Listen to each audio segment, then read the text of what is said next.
semua. Jadi aku dan teman-temanku di sini bakalan ngulik film Teka-teki Tika. Oh ya, sebelumnya kita kenalan dulu ya sama anggota kelompokku. Jadi kita ini ada Yosepin Madeline Rajeng, Laksmi Dia Purnaningrum, Marcella Ivana Beatrice, Damadika Kevin Reynara, dan Yohanes Sutanto. Nah, pertama-tama yang bakalan kita bahas adalah sinopsis singkat film ini. Budiman dan Shirley merupakan pasangan suami istri yang sedang menghadapi masalah keuangan. Suatu malam, mereka sedang merayakan hari ulang tahun pernikahan mereka, bersama dengan keluarga mereka. Lalu, mereka kedatangan seseorang misterius bernama Tika, dan Tika ini mengaku sebagai anak kandung dari Budiman yang membuat keadaan keluarga mereka semakin runyam. Pengakuan Tika ini menyebabkan masalah keluarga Budiman semakin kacau balau, dan terjadi perpecahan dalam keluarga. Di balik pengakuan Tika ini terdapat sebuah rahasia besar yang ingin diungkapkan, dan ada sebuah rahasia besar lainnya yang ia simpan rapat-rapat. Nah, selanjutnya aku akan menjelaskan tentang alasan kita memilih film tersebut. Yang pertama, durasi film pas dan tidak bertele-tele. Dan yang kedua, plot cerita cukup realistis. Ketiga, film ini menyajikan karakter-karakter yang unik. Yang keempat, terdapat plot twist cerita yang sangat mengejutkan di akhir film. Dan yang terakhir, jalan cerita film Teka-teki Tika ini berbeda dengan film-film Indonesia yang lain. Film ini merupakan film yang unik dan diperankan oleh aktor-aktor yang hebat.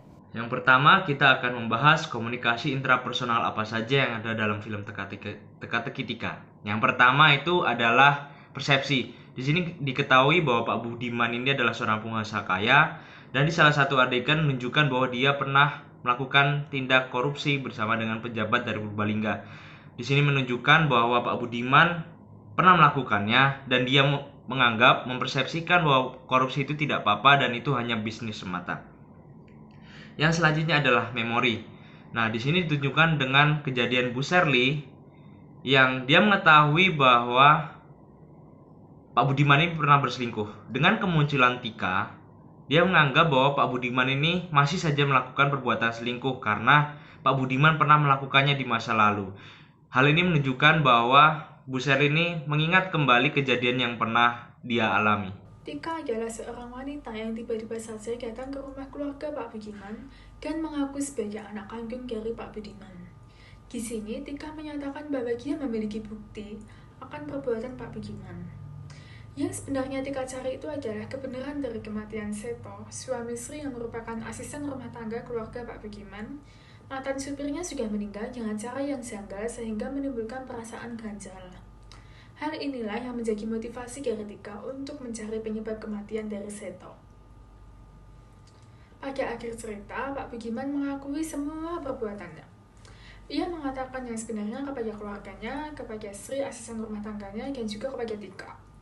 Pak Budiman menyatakan bahwa dia adalah penyebab dari kematian Seto.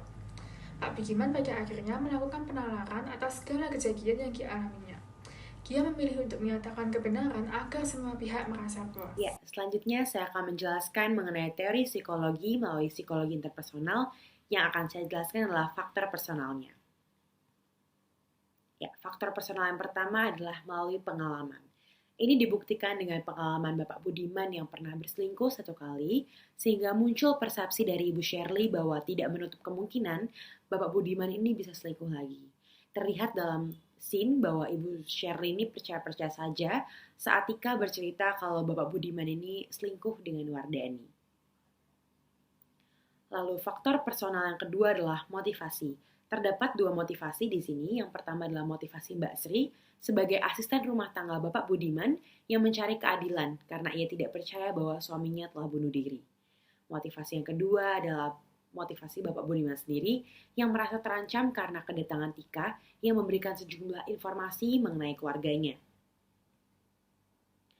Dan faktor personal yang ketiga adalah kepribadian.